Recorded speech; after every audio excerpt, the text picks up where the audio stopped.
Welcome, Yaleys and friends of the Yale community. This is Getting Clear on Artificial Intelligence, Separating Fact from Fiction.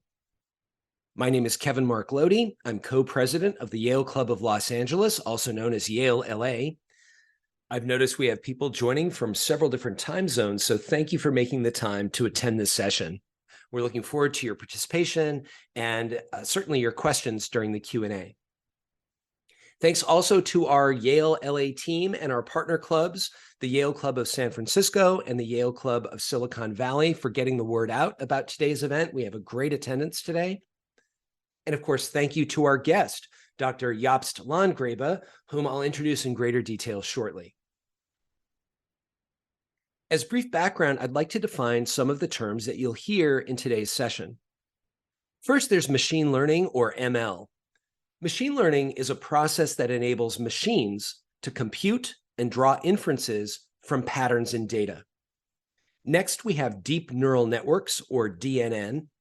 DNN is stochastic machine learning.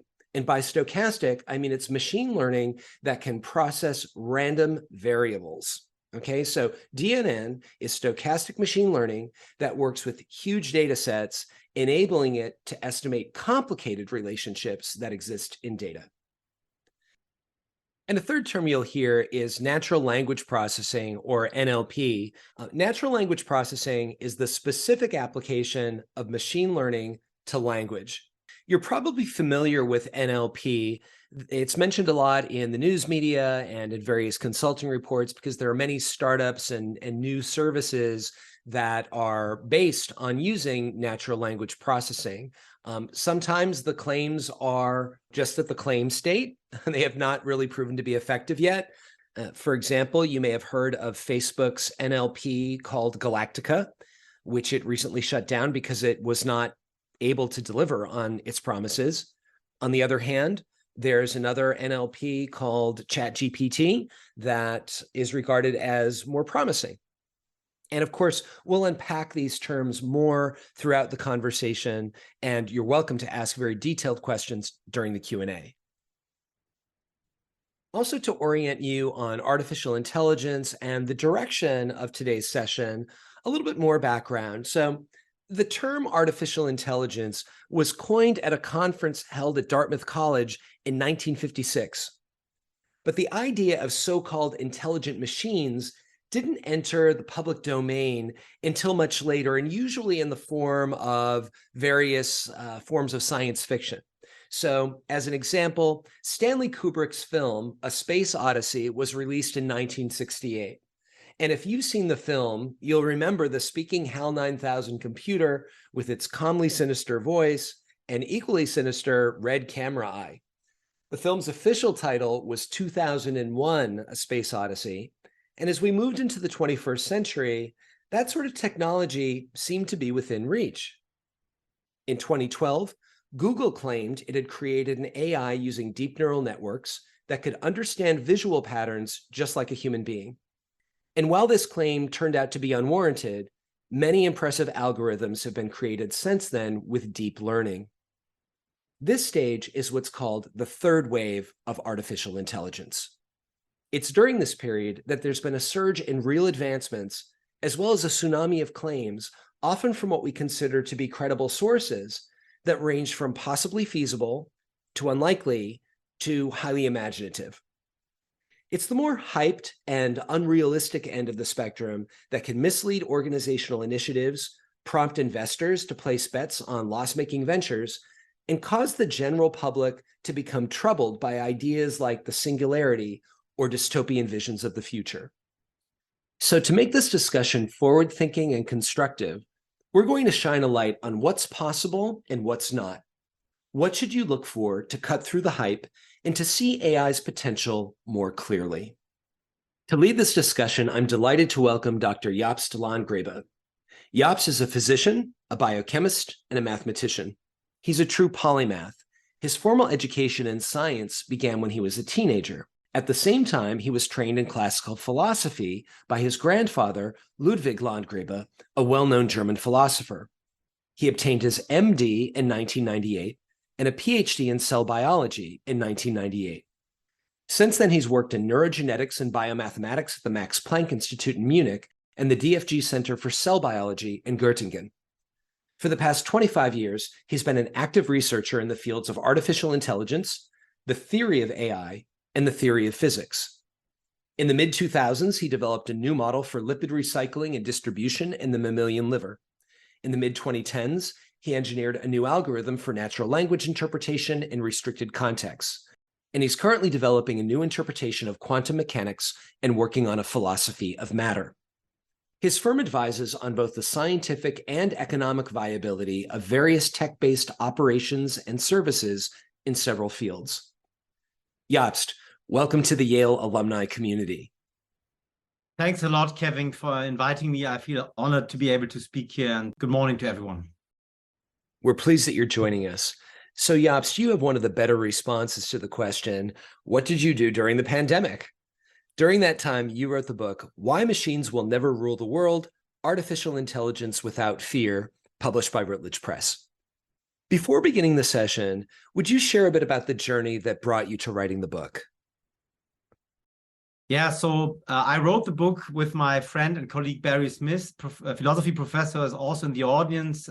We wrote this book because, or I had the idea to write the book because I realized that there are so many, unwarranted narratives about AI that either lead people to place wrong bets, as you thought, or ask them for things that are not feasible, or are to be afraid of AI. And so I thought I should really thoroughly explain from a mathematical and also philosophical perspective what this is all about. And a bit of this will be shown today in this presentation. Thank you. That's what's so interesting about the book is that between you and Barry, you bring together this very multidimensional, interdisciplinary approach to discussing AI. It's a great book and very well written. So I will let you please begin with your presentation. Okay, so let's get started. So I will first explain what differentiates the third wave of AI technology from the previous waves. Then how can we know whether an AI proposition is realistic? So what's realistic AI, what's unfeasible? Then I will explain what is needed to make realistic propositions achievable in AI.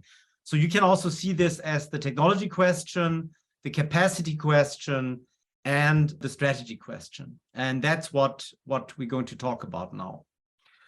Okay, so what about this so-called third wave of AI?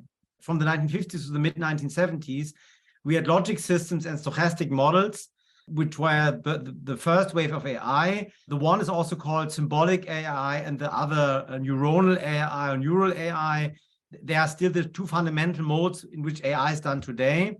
Very often they were used for deterministic inference, machine control, like on the Apollo 11 moon capsule. Some of these deterministic algorithms for the moon landing were implemented. Then there was, after this first wave, an AI winter.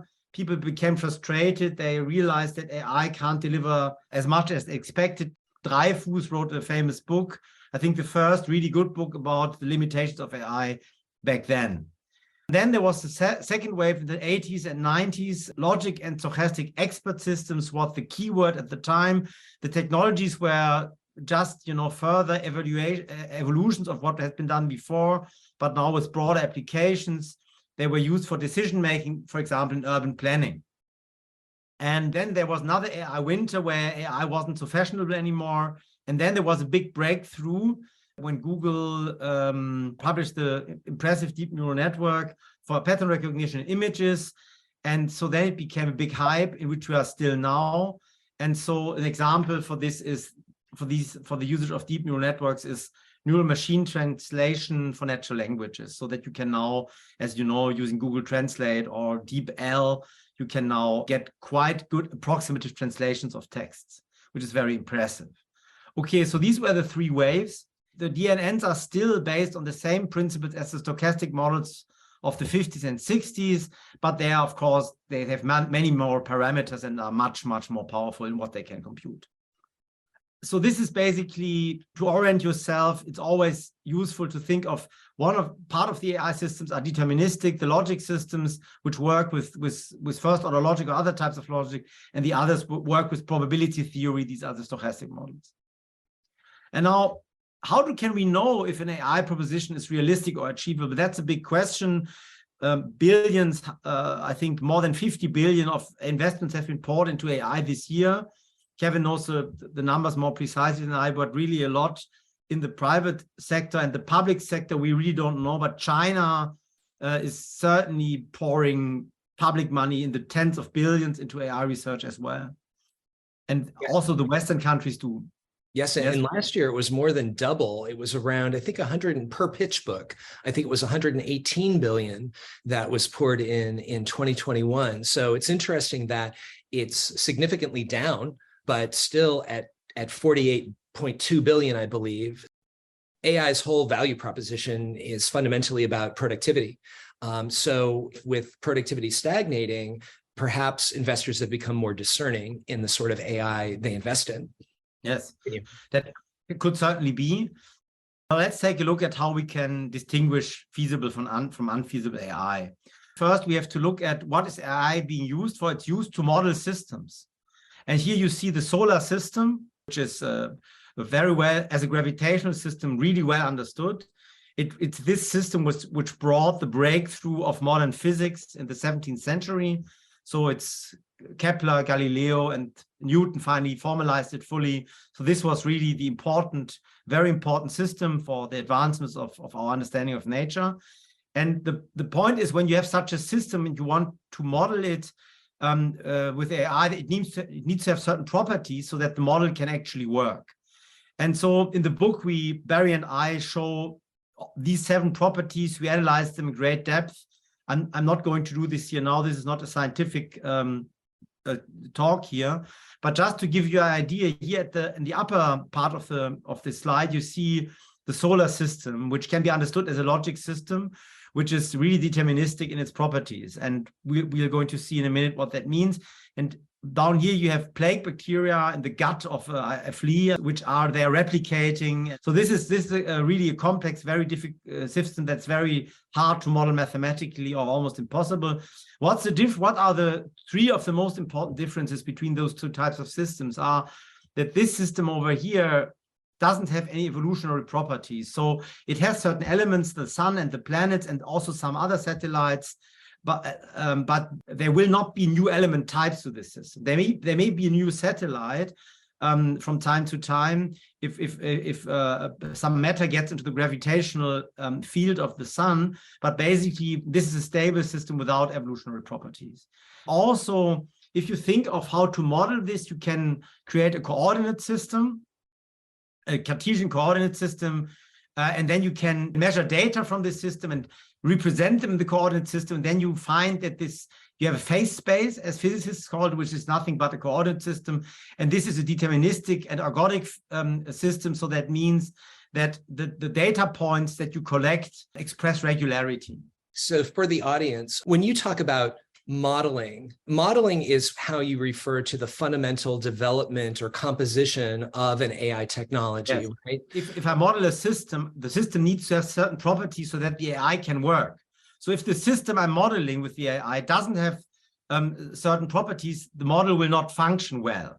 And so either you need to, the system like the solar system needs to have these properties naturally, or you need to abstract from the natural properties of the system and use an abstraction that makes it as if the system, a certain aspect of the system had these properties listed here. So for the AI to be realistic and achievable, it needs to resemble more of a logic system like the solar system versus this more sort of dynamic system, as in the case of developing bacteria. Is that right? Yes, absolutely. And so whenever you have a phenomenon that is complex, then you know that you can only model parts of it. Like the climate system, we cannot model the entire climate system, but we can model parts of it, like the temperature of the ocean, the Gulf Stream, certain wind aspects that are in the atmosphere, but also the circularity, the repeating pattern of the seasons in the northern and southern hemisphere, far off the equator, and so on. We can model all of these. These are partial models, but we can't make a comprehensive model. And so this has to do with these properties. I want to mention a last. So the fourth one is very important because in a complex system, there's no regularity. So whenever you pull data out of the system to, for example, train an AI, the AI model will not be adequate to model the system because it changes permanently. And then there's another property, drivenness. This is when energy flows through a system, it becomes very, and this flow of energy is relevant for the model, then it becomes very hard to model this as well. So for example, while it's very easy to model the sun as a center of gravitation of a gravitational system, its properties as a hydrogen burning source of energy are much, much harder to model because there's an energy flow going on. Okay, so this is just as a bit of background why it's so hard to model complex systems and that one should know about this when one sets up an AI. And we will see this now in the use cases, what this means for the use cases that people are trying to achieve.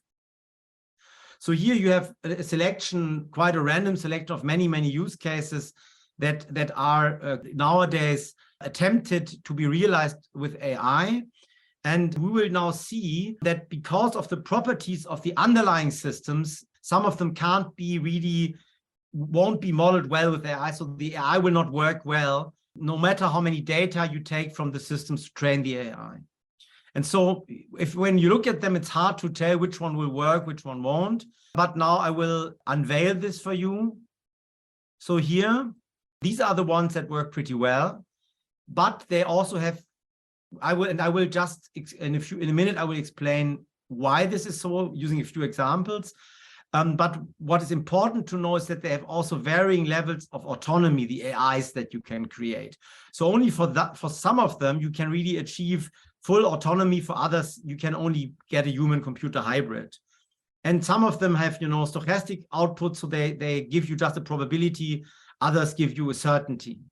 So now let's look at a few examples. Here you have the kind of scale. This is a fully autonomous system.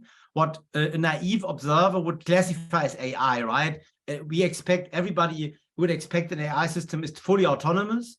And so out of all the use cases I've shown, the only ones that are fully autonomous is a quality control assembly line use case and offensive suicide drones. I won't talk about the offensive suicide drones here.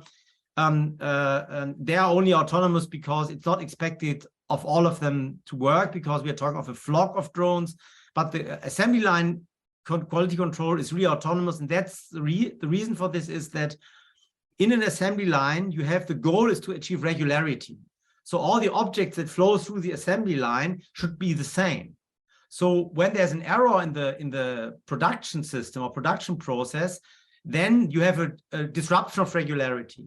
And this is a perfect example of what you can train really well, because the AI, from the data that you put into the AI, it can capture the regularity, and then you can get an excellent predictive problem, which is so good that the human doesn't need to intervene unless the algorithm will say this piece is kind of out of order, we have to check it. Or it can even be auto-destroyed in some there are assembly lines where the pieces that are not working well get auto-destroyed, and if their frequency increases, the assembly line is stopped. And all of this is totally autonomous, and that has to do with the strong regularity of the process, because the assembly line is itself a logic system that was engineered by humans. Let's now jump to another case. So maybe this is a good, if you have questions on this, write them down now, because this is really an excellent example to understand when AI works well, when there's big regularity. Now here in diagnosis support, which is a medical use case, you see that's only hybrid, and that's because to make and establish a diagnosis, you need a really full picture of the patient. The computer can never have this, so it can only support the physician making the diagnosis, but there's always some intuition, the result of really physical examination of the patient, which is hard to make computable, so that can only be a hybrid system. So Jobst, also in terms of medical anamnesis, it sounds like natural language processing would not really be viable. It's not very viable. And the reason is that the goal of anamnesis is natural language understanding. But machines can't understand natural language. And so if you don't have natural language understanding, you can't do natural language information extraction. But in anamnesis, you need understanding, you need to extract the exact information. And despite the big success of deep neural networks for translation and also for sequence generation of language symbols, like we find it in ChatGPT, it doesn't understand what it's doing. It doesn't understand what it's doing, it can't do an anamnesis interpretation. So that also would bear on the ability of, let's say, an AI-driven chat bot to play a role as a health coach or to otherwise aid self-care. Yes. So it will never do this in a reliable way, because it doesn't understand the patient. And when the patient, it can be trained on patterns of language, but when the patient deviates from the patterns, because he's a complex system, because he is, as we've seen here, he has evolutionary properties, he's non-ergodic, he's driven, and chaos is relevant to his behavior or her behavior because of all these complex system characteristics. When the chatbot can often fail, and that will create frustration in the patient. So you can't, it's also, as we've seen here, it's a stochastic algorithm, this chatbot, so it can't, it's not reliable. And so especially if the patient suffers acutely and the machine doesn't understand the patient, that's of course terrible. You can't have this in a healthcare system. Thank you. Now, let's look at one pattern that is very interesting. So nowadays in the battlefield, we have now all realized how important war is. It got forgotten a bit because it only happened, outside our hemisphere, but now we have war in Europe, which is really threatening. And there now you have a lot of data sources distributed over the battlefield with many, many modalities. So you have radar, you have sound detection, you have vibration detection, optical sensors. So you have so many different modalities of input that it's impossible now for an operator working in the battlefield to integrate all these data and to give the right commands as an officer to his staff. So now the AI is becoming really, really crucial to aggregate the data and show patterns to the operator. And so this is pattern recognition, to recognize clusters like they are shown here. These are 3 different clusters from the wonderful book by Trevor Hasty, Elements of Statistical Learning. That's basically the best book to start on AI. And outlier detection can also be done, irregularity detection. And this is super important and very, very active field of research, but it doesn't lead to any autonomy of the system. It's just supporting the human being, like binoculars are supporting human being to see a bit more in the distance. This allows to see patterns that are with thousands of data points or millions of data points coming in per second. It's indispensable to have this now. And this is a very important example. So yes, this sort of, in the case of pattern recognition and especially identifying outliers, would you say that it has a high level of sensitivity and specificity? Is that what it's going for or observing?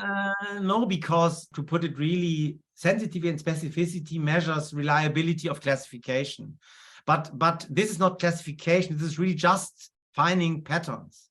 Okay. So here I cheated a bit because this is also classification algorithm. So for example, that the 3 is misclassified in the area of the 1s here is a classification error that's a false positive that would reduce specificity, right?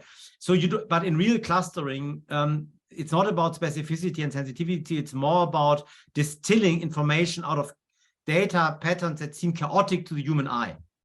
And they seem chaotic because there are so many data points that the human can only process a couple of data points at a time. And so it's simplifying this very complicated mix of data to yield a pattern that can be translated by the human into information.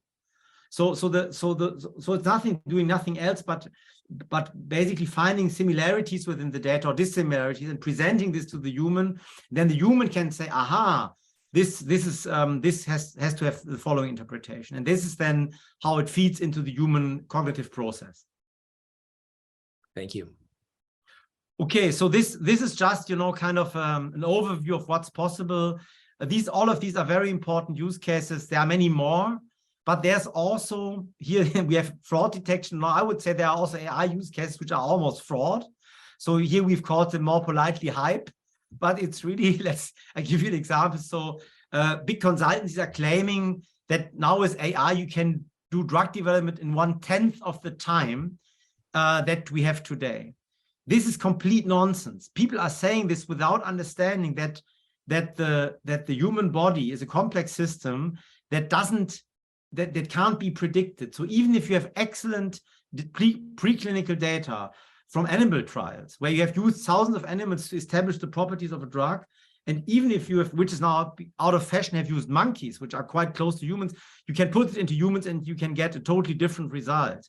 So drug development is very explorative because of the complex nature of the human system. And when people say we can cut out 90% of the time, they don't understand this complexity. And this is very dangerous because it can lead to immature drugs being put onto the marketplace. I think this error may be done a few more times, and then the global community will realize that that's not a good idea.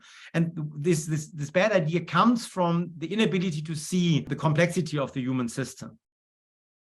I want to mention one more example of nonsense use case. It's so-called autonomic systems. It's a big consultancy has invented this term. It says that the system can dynamically modify its own algorithms. You can program systems to switch between algorithms, but a self-programming system in the real sense is really not possible. The human needs to establish at least a plan of how this is to be done, and this evokes a kind of autonomy that systems cannot achieve. And again, that's because autonomy requires the human mind, or an animal can also be seen in a way as autonomous, and we would have to model the capabilities of the mind that make it autonomous, but this we can't do using mathematics. And if we don't have a mathematical model, we can't get the AI. And so there's really an avalanche of pseudo use cases brought forward still.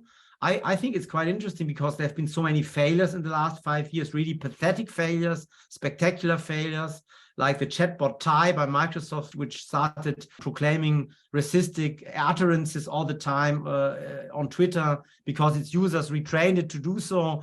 And there were many, many other spectacular failures, but people don't seem to learn so fast. I don't know why. I noticed you just published an interesting blog post concerning that. So I would encourage people to take a look at that at your website. But I noticed there's some questions that have popped up about other use cases in medicine. I know that you have that on the next slide. So if you could go to that. So on this slide, we see an overview. This is just a little bit biased overview from Harvard Medical School, where they basically on their web page, they boast a bit about how much they do in AI. It's impressive. I don't want to diminish what they are showing there, but it's also, you can see that the most active departments in Harvard Medical School, which are involving themselves in AI, are radiology and oncology, because these are the two from which the most of the examples come. So I will highlight two. This is a not so good one because it says that AI will catch up with the human in performance for interpreting radiology images, and it will become as good as the human. I think this is wrong. I think that AI is useful to prevent humans from overlooking details in medical imaging. It's extremely good at measuring standardized distances, which is needed in surgery, in bone surgery a lot. But it can't become as good as the human, because to understand a radiologic picture fully, you need to understand the total context of the patient. And you can't, if you don't have this capability, you can't become as good as a human. So therefore, the AI, this is just an illusion. But it doesn't mean that it can't help. And here we have another very good example where they show how imaging can help predict cancer therapy response. And so cancer therapy response is a very, very important topic in oncology. So that you can try to select a drug or a set of drugs that work optimally for a certain given patient. And they show that you can add imaging data as a covariable to predict this even better. This is a very nice result. And there will be more and more of this, where you just use AI to create covariables for predictive modeling. This is a great area of progress, which is highly to be welcome. And so you could go on now for days and days going through all the use cases. There are some good ones and there are many bad ones. And if you once have understood the principle that you need to be able to model which more aspects of systems you can model and which you can't, then you can become really good at predicting which use cases will work and which won't. Okay. So let's come to the last part of this. What is needed to make feasible propositions achievable in AI? So first of all, we need to set ourselves goals that are amenable to AI modeling. We shouldn't be able to say, oh, with AI, we can suddenly model exactly the lifespan of an individual, because that's just not a strategically feasible goal. Then we need to have qualified data. It's that a lot of data, and they need to be of good quality. So we need a lot because deep neural networks are very, very greedy. They consume a lot of data points to learn what they should learn. That's why the large language models that are now used have used billions and billions of pages of text. The data are qualified means that they should have relatively uniform outcomes given a uniform input. So the data should meet the goal of the training, and here that they should have clean outcomes. And very important, one should use appropriate models. So nowadays there's this idea to default for end-to-end DNN, but it's much better to use compositional AI. So Jobst, what's an example of an end-to-end deep neural network usage versus something that is modeled using compositional AI? So an end-to-end DNN is, for example, Galactica. That was published by Facebook a couple of weeks ago. It was quite a megalomaniac name, I think. It was supposed to read and understand scientific texts. But Douglas Hofstetter, who wrote Gödel, Escher, Bach, he tested the system, and he found out that basically 90% of the output seems to be high quality. But he says it's like, then 10% is really terrible. And he says it's like getting a plate of excellent food with small heaps of dog excrement on it. And you cannot touch the food anymore, so to speak. And it's really, so this is an end-to-end neural network. It doesn't work. But there's another large language model which was just published, ChatGPT it's called. It's based on GPT-3, but it's using a lot of deterministic logic in combination with the neural network to make it much better. And this has led to quite a high quality. It can do, for example, anaphoric context. So it can go back in the history of a chat and utilize what was said before to get the right answer. So it's quite impressive. And this has been achieved by mixing the neural network with some logic that narrows down the context in which the neural network has to be used. And this is really quite an achievement. I mean, it's still not intelligent, of course, in the human sense, but it is a very good example of what you can achieve with carefully using compositional AI. Another example is the most important AI systems used in the 70s and 80s were missiles, like the cruise missiles, and also missile defense system, like the Patriot system. These use artificial intelligence, and they are, of course, made using compositional AI. So that means that different AI modules are chained together. So I think it's shown better in the next slide. Yes, so that you have basically, you think about what must a rocket or airspace interception system do, and then you think of the different steps it needs to perform, and for each step you then build a different AI and chain them together. And this way you obtain a combined system, composed system that mimics the behavior that the human would maybe perform in several steps, and this usually yields excellent results. And so most engineers who are really good at AI, they don't use end-to-end.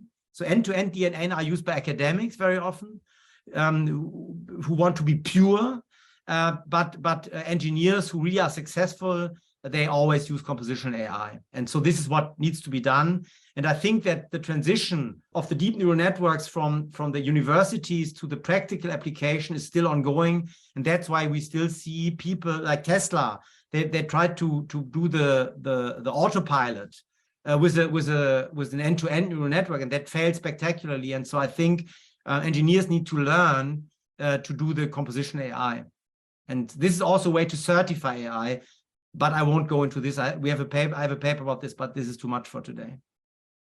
Okay, we've learned a bit of what differentiates the third wave of AI from the other wave. It's mainly that you can use much more data and get many more parameters, and very spectacular success, also like Google Translate.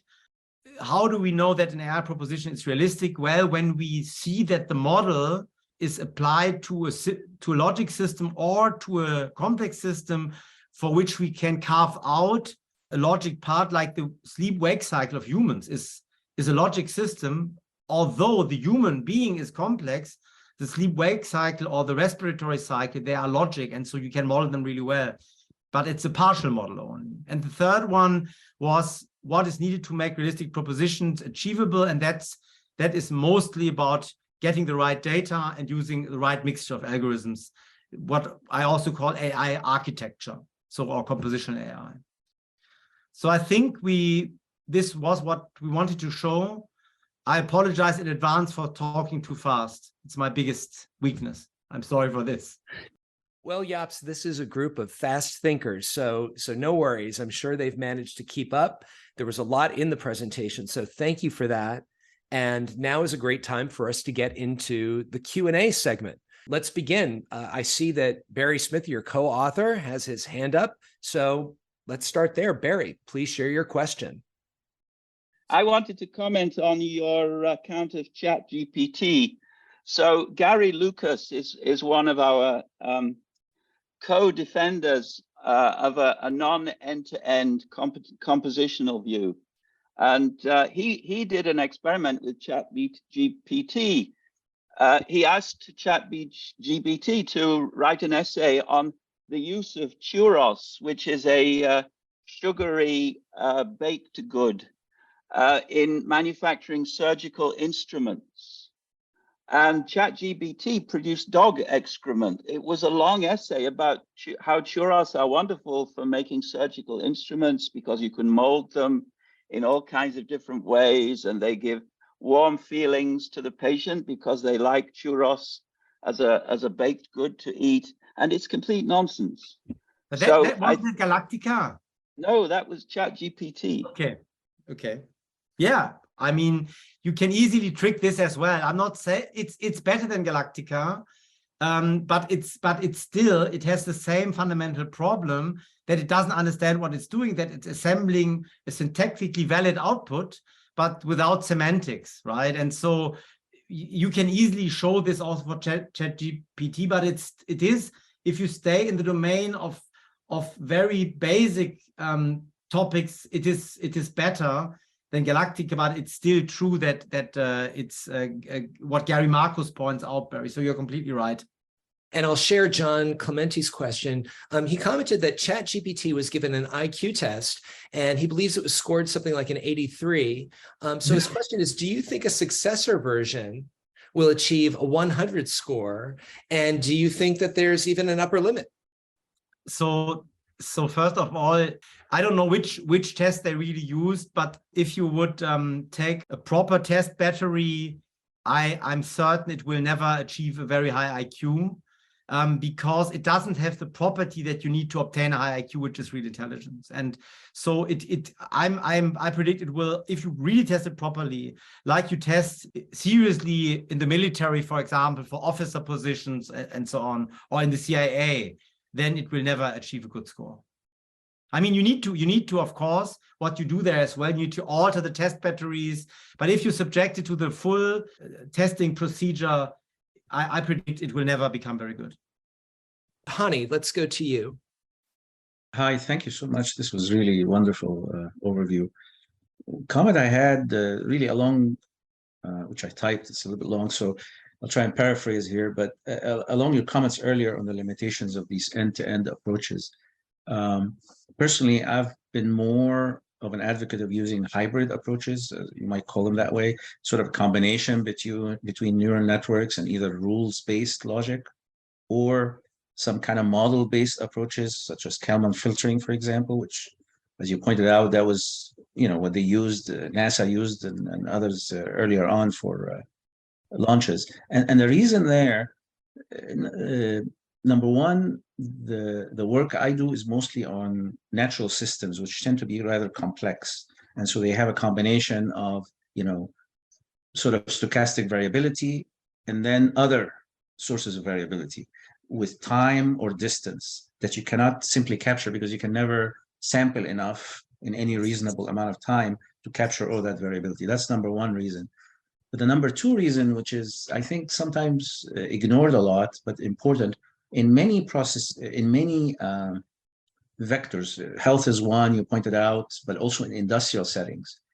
understanding the causation, or at least some explanation of the causation, is as important as correlation. So it's not good enough, even if I had, all the data in the world, and something seems to correlate with something else, in a first, second, or third order sense. It's still not good enough, because I cannot explain why that decision was taken. So you'd have to have some kind of audit trail of how you got to that point and how to back off from that. So that's basically what I wanted to share. It's totally right. And so the deterministic part of the hybrid model, so the compositional AI that you mentioned, this is often based on causal knowledge, right? So that you have differential equations or partial differential equations or rules or first order logic, they all reflect our causal knowledge of the world. And if you combine them with the stochastic, then you can achieve very powerful systems like the self-defense systems that now are put on all the battleships. They have exactly this property. So thanks for pointing this out. Thank you. Great. Thank you, Hani. And Silke, you have a question.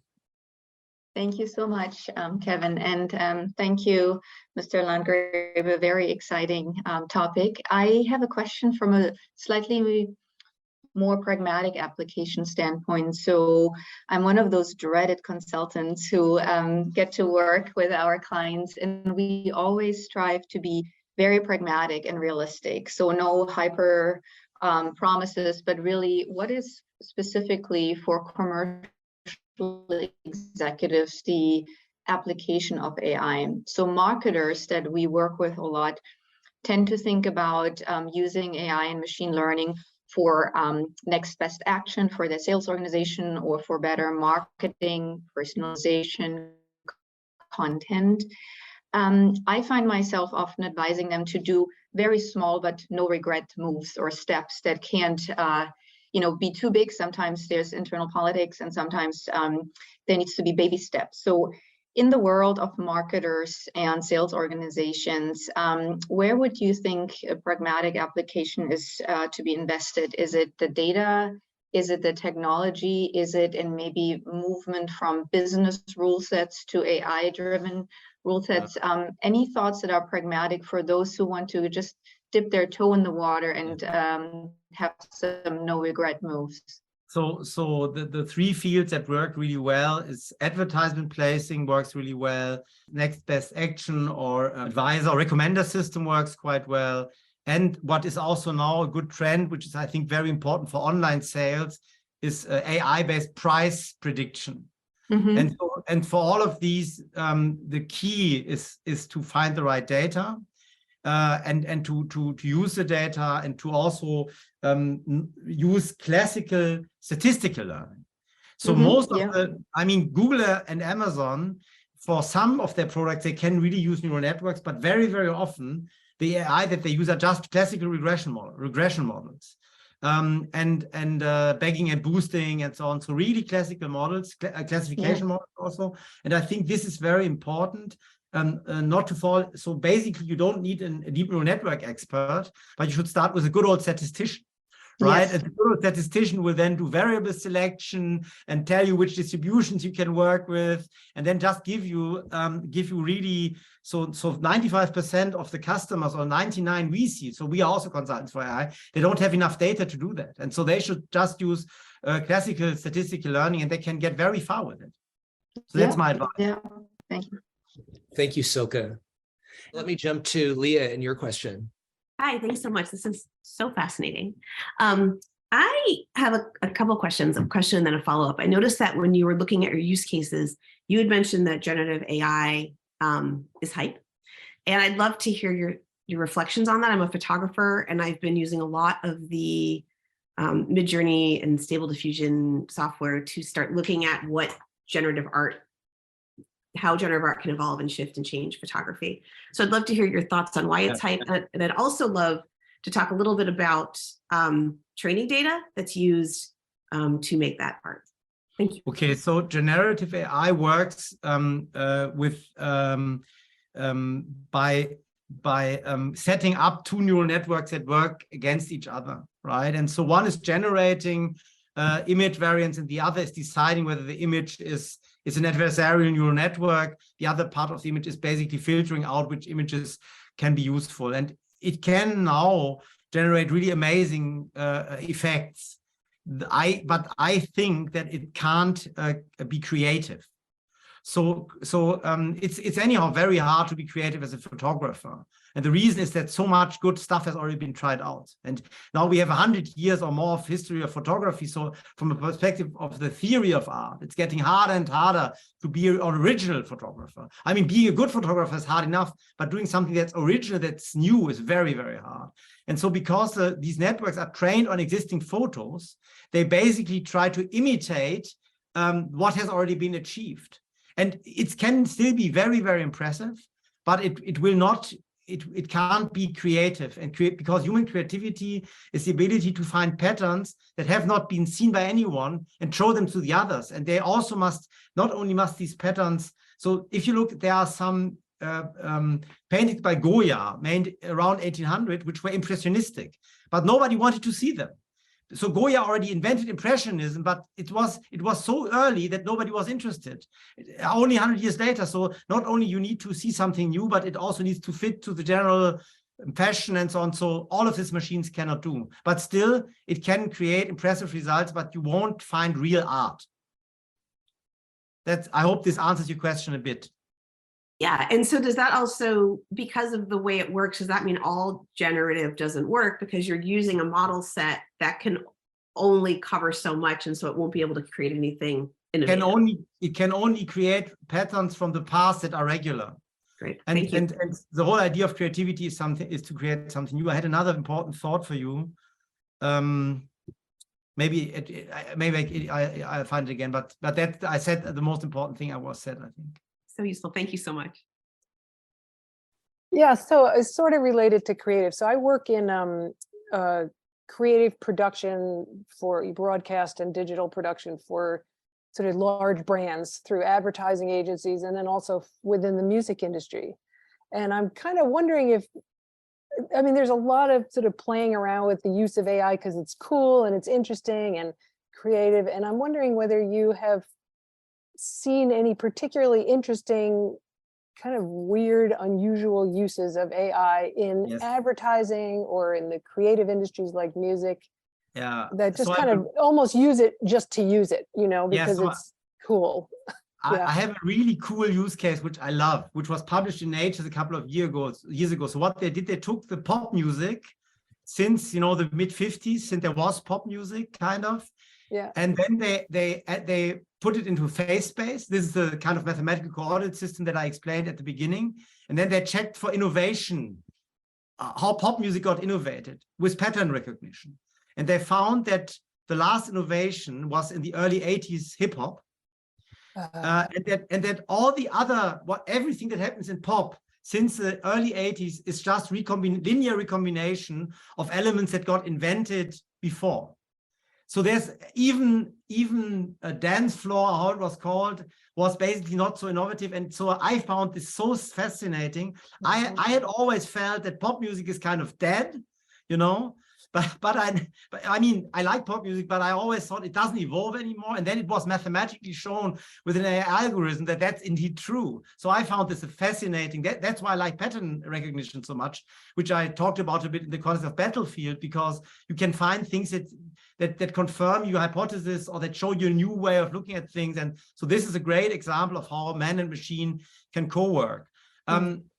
But one should not expect that AI can be used to create something new, but it can certainly find interesting patterns, and it can of course be used to evaluate if certain effects used in movies, for example, will be acclaimed by the masses or not. So there are many use cases that can work, but one has to really carefully design them, because fashion can change, you know, the perception can change. Mm-hmm. There's a gentleman in glasses with a beard. I see your hand up. Okay. Hi, this has been a very great pleasure. I've been following AI for years. My question, though, is actually the long view. I study something called the Great Filter, which has to do with whether the human race will survive, unlike other intelligent systems throughout the universe, which we can't contact at this point.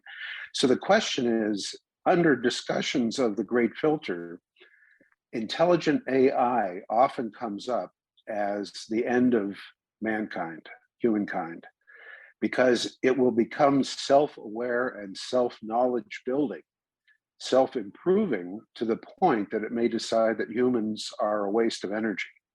I just would like your comment on or thoughts about that. So I would like, because my co-authors here, I would like to give them the honor of answering this. We've worked so much on Barry. Do you want to take a shot at that one?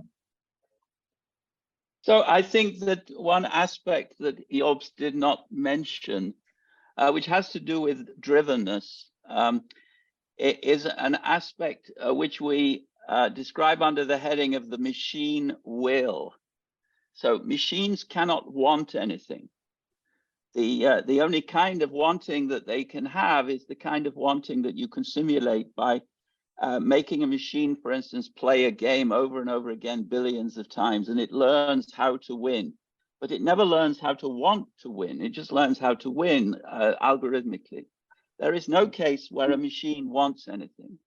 Now, if it's going to take over the galaxy, the machine is going to have to want tremendously powerful things. And humans, we already can want, and we can want to pull the plug, for instance. So this is a big difference between humans and machines. And this is connected also with creativity, I think. So I was going to mention earlier the case of Bartók. Bartók showed how you can write really original creative music, not by inventing something new, but by combining European classical music with gypsy music. But he had a will to do this in a creative way, and that's why we find Bartók a great composer. And so that's the missing ingredient, which the AI world will never ever be able to replicate. And why not? I leave that to Jobst to explain. Yeah. So the problem, in addition to what Barry said, what is the core reason why machines will not become truly intelligent? The core reason is that that to do this, we would have to create a mathematical model of intelligence. But we only can observe intelligence from the exterior. So intelligent behavior is the ability to find solutions to unseen problems without being trained to do it spontaneously. And this is what we observe in animals and in humans. It also comprises the ability to verbalize this, to create language patterns about this, which we call objectifying intelligence. And this we can observe, but we don't know how it's achieved. And I think we will never know this. And if we can't know this, how it's achieved, we can't model it mathematically, then we can't build it. Because just by trying it out, we won't be able to build it. And so there is trial and error in engineering, but there's always needs to be a core mathematical model. Yeah. So for example, electromagnetic force, which was used, discovered by Faraday, and then used to build the electric motor and the generator. And they basically are the foundation of the Industrial Revolution. Both of them were built by trying out. The principle was known and mathematically understood. Then you can do trial and error to get a really efficient motor and efficient generator, but you need to understand the EMF principle mathematically first. And this is always the case with what we engineer. We need to understand the basic mathematical principle. Take nuclear fission, nuclear fusion, the quantum computer. Always we have a very good mathematical model, and then we can build the thing. And if we don't have it, all the trial and error. So without understanding, without the model of nuclear fission that quantum mechanics created in the 20s and 30s, the Manhattan Project couldn't have worked. And so this is always like this, and therefore we don't have to be afraid of the machines taking over. And that's also that gave our book its title, Why Machines Will Never Rule the World. And if you want to get all the details, you can get the book, and I think there you will be able to verify that we are right. It's so interesting to talk about the technology and its potential.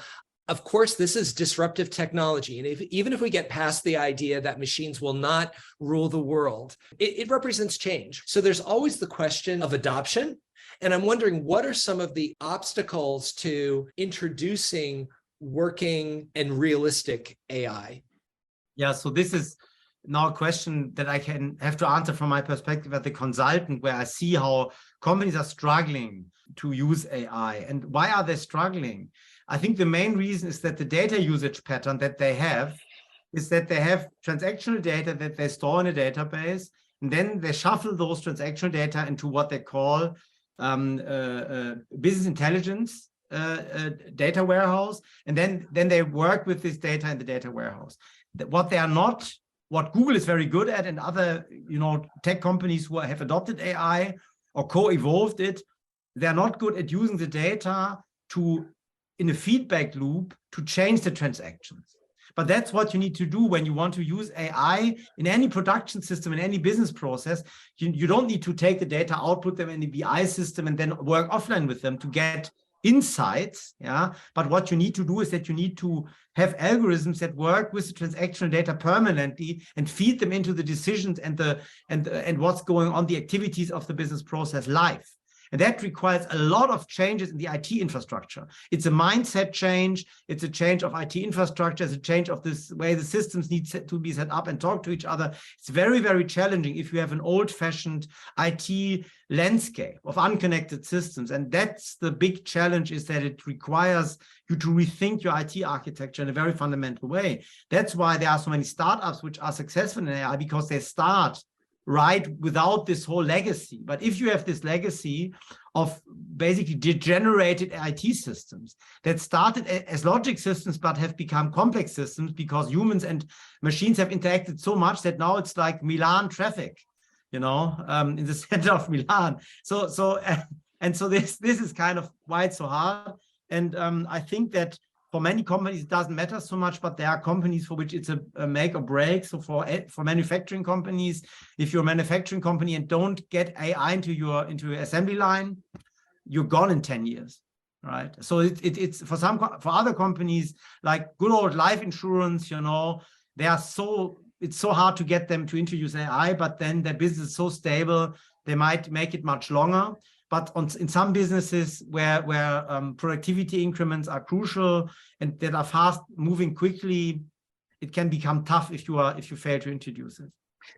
I noticed a comment in chat from Hani. He's commenting on pattern recognition, and he writes that pattern recognition is something that can't be overstated because he firmly believes it's at the core of cognition and learning.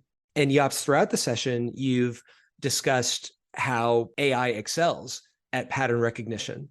Could you give an example of how AI's prowess at pattern recognition is different from and would interact with the more human modes of cognition and learning, such as lateral thinking or the synthesis of disparate ideas in new and unique ways? So I think a very good way of explaining this is astronomy. So if you look at another galaxy, you just see a huge incomprehensible pattern of light points. If you use pattern recognition, you can like spiral clustering, you can find rotation of a galaxy, which you never see with your naked eye. But to interpret what this means, you need to do lateral thinking and original thinking. So in sciences that have dealt with a lot of empirical data for a long time, and you have the same also in combinatorial chemistry. So where you have a lot of data points, the human brain is drowned out by the data points. But once you apply pattern recognition, you get pattern. The machine doesn't understand the pattern, but the patterns can be interpreted and recognized by a human being, and then new ideas can be generated. And I think this is what happened in astronomy a lot. That's why astrophysics developed a lot of pattern recognition algorithms. And interestingly, the main improvement with neural networks is now that if you have really a lot of data, then you have now also quite a revolution in pattern recognition. So the pattern recognition that can be done with neural networks via the middle layers of the neural network, when you have enough data, is quite astonishing. There are very good examples of this. So this is really something to look for. Many people rather look for services like we heard about, sales and marketing, or they look for automation like in claims management. And I think what's underutilized is pattern recognition, because it's very demanding. It's very demanding to utilize AI in this way. And I think this is really a great area, especially that the pattern recognition that can be done with neural networks is totally nonlinear. Whereas old style pattern recognition relies a lot on linear algebra. Now you have or this distance matrix in a Hilbert space or different metrical space, essentially not the Hilbert space, metrical space. Now with the new clustering algorithms that come out of neural networks, you can have very much more demanding patterns that you can find. So I think this is really a super exciting area. Thank you. And Jordan, please share your question with the audience. Well, I wanted to come back to this question of human intelligence. I mean, if you believe, as I do, that human intelligence is a product of the brain, and if the brain is a very, admittedly, extraordinarily complicated collection of chemistry and physics, you seem to suggest that there's an absolute barrier between artificial intelligence and being able to understand human intelligence.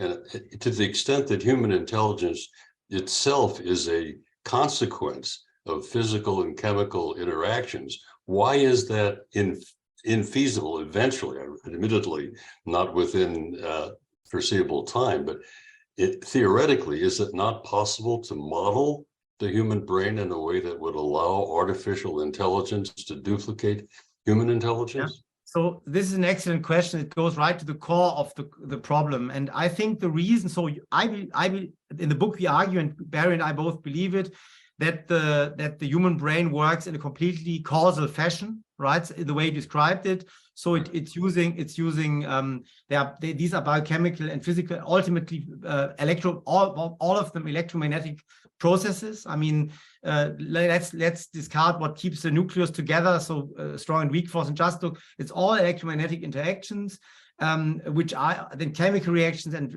neurophysical reactions and so on. So why should this not be possible to model? The reason is that though there is causality, the complexity is so high that we cannot create mathematical models, because our mathematical modeling tools are not able to capture the full complexity of such a system. You can see it very well if you look at turbulence. So if I take this bottle of water and now pour water into the glass, like I'm doing now, I create turbulence in the glass. And this turbulence cannot be modeled mathematically. And although it's quite a simple process, that's an everyday process, it can't be modeled mathematically, and that has been thoroughly proven because the complexity is too high. And you can now, in the book, we go through all the properties of this system of turbulence and show why it doesn't work. And so this is so primitive, right? But it's still not amenable to mathematical modeling. Physicists have given up. And they have given up for a good reason, because you can't write down differential equations that take into account of all what's going on here.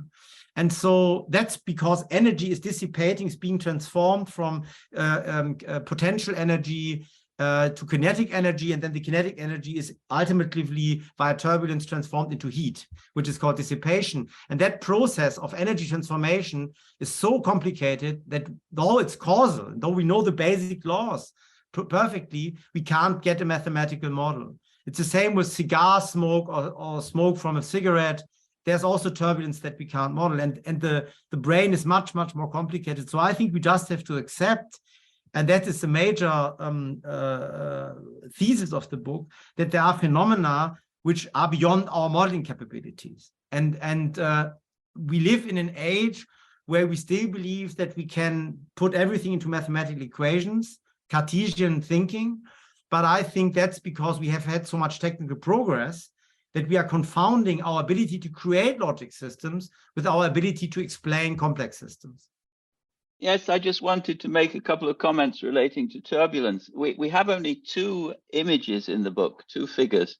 One is a photograph of a part of an experiment with turbulence, which shows the trajectory of one molecule when some substance is poured, in the way that Jobst poured the water into his glass. And the molecule suffers an increase in acceleration, which is something like 16,000 times gravity. Just this one molecule moving this short distance is an absolutely amazing phenomenon. The second figure is an analysis of a short conversation between several people about buying shoes, I believe. And it's there to illustrate how many times people interrupt each other in a short conversation. And that's one of the reasons why the machines have difficulty in engaging in conversation, because they can't keep track. And then finally, I will mention, I believe that Jordan is familiar with what physicists call the 3-body problem or the 4-body problem. So when we're dealing with predicting the causal flows in the brain, when people think, we're dealing with a 1,000,000,000,000-body problem. There are so many molecules in the brain, and we don't know which are involved in any given brain activity, but we know that there are a lot of them. And when we're not going to be able to track them by using mathematical equations, which we can even get close to formulating, much less solving. So that is my comment. That's very helpful. Thank you. Could you explain why the proposition you're putting forward is something that has longevity rather than something that is a function of current capabilities? So that has to do with the nature of mathematical thinking. So if we look, I mean, there has been a huge revolution in mathematical thinking in the mid of the 17th century when Newton and Leibniz invented calculus. And a huge part of the success of mathematics as an applied science, but also as a theoretical science, was based on this invention of calculus. Though algebra also played a role, of course, but nevertheless it was huge. And nevertheless, we see that mathematics as a science is despite its beauty and complexity, is very hard to bring to bear to real nature.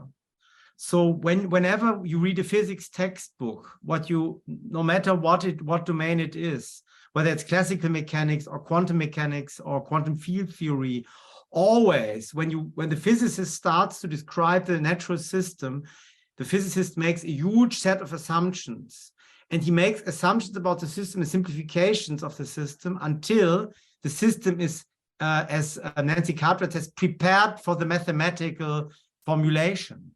So that basically what is then being modeled is not what's going on in real nature, but a very highly idealized form of what's going on.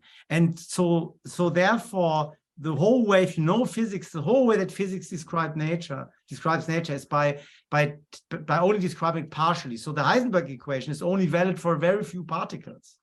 And the same is true for the Dirac equation, which deals with photons and other related on electrons. And so what I'm trying to say is that if you look at how we explain nature, it is always by simplifying, abstracting massively. And this seems to be the limitation of our way to think. And it is, of course, you can always say, oh, but the human brain will change totally in a totally radical way, so that suddenly we can then create partial differential equations with 10,000 of variables and solve them. But even then, the brain is so much more complicated that I think we still wouldn't be able to model it mathematically. So right now, the discrepancy of what we can model and what we can't is so huge, and all the good physicists recognize this, that it's like this. So you find in all their texts, from Newton to Richard Feynman, you always find statements of very, very strong modesty. And that has to do with when you once understand how we are modeling nature, then you realize that what we are best is creating technology, where we can ourselves design which part of the laws of nature we use to create a system, and this system is deterministic, it's a logic system. Sometimes it can get out of control, like Harrisburg, Chernobyl, or Fukushima. They were logic systems, they got out of control. That has to do with the energy dissipation, the way they manage energy, it can get out of control. And then they become chaotic, but basically in their normal mode, when they're under control, they are logic systems, although nuclear fission is going on in these systems.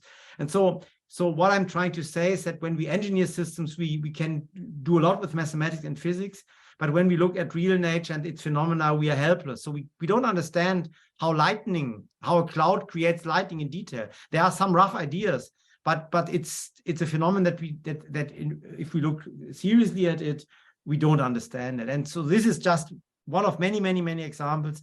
And so this modesty, I think, is not present among those who don't understand how it's really done. If you understand how it's really done, I think then I don't know any good physicist who believes that AI can be done. It's always the engineers who have just a very, superficial education who say this. But the really good theoretical physicists I know and who thought about the problem, like Georgia Penrose and many others, they say, come on, guys, we know it's unfeasible. Okay. So we began this session mentioning that artificial intelligence, the term, was coined at a computer science conference. And then it really entered the public domain gradually through a combination of science, but also science fiction.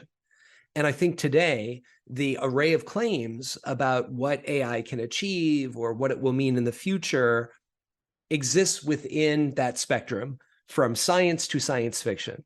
So let's conclude today's session with a bit of a lightning round. Okay, I'm going to share some ideas with you that have been put forward from people like Peter Diamandis and Ray Kurzweil, as well as things we've seen in series like Black Mirror. Okay, so here we go. Yes or no to the following. Cyborgs, the Terminator. No. Okay, machines that can, whether they're a workforce or a police force, machines that can replicate themselves. For simple systems, yes. Okay. What about for something more complex? If we were talking about a police force? No, there can't be a police force made of machines anyhow. Okay, it's back to cyborgs. Yeah. Okay, what about the idea of downloading one's self into a computer for immortality? Complete nonsense. Okay, what about some of these are far-fetched, but there are believers. So what about the singularity itself? Won't come. Okay, well, I think that's disappointing to some, but a relief to many of us. And on that optimistic note, we've reached the end of today's session, Getting Clear on Artificial Intelligence, Separating Fact from Fiction. I'd like to again thank Dr. Jobst Landgrebe for joining us, and also to Professor Barry Smith for being able to participate in this conversation. Thanks, of course, to the Yale alumni community and their friends for their active participation today, and to the clubs who helped make this happen. And it's the holiday season. Hanukkah is on Monday and Christmas the week following, so happy holidays to everyone. I'm Kevin Mark Lodi from the Yale Club of Los Angeles, and again, thank you for your participation today.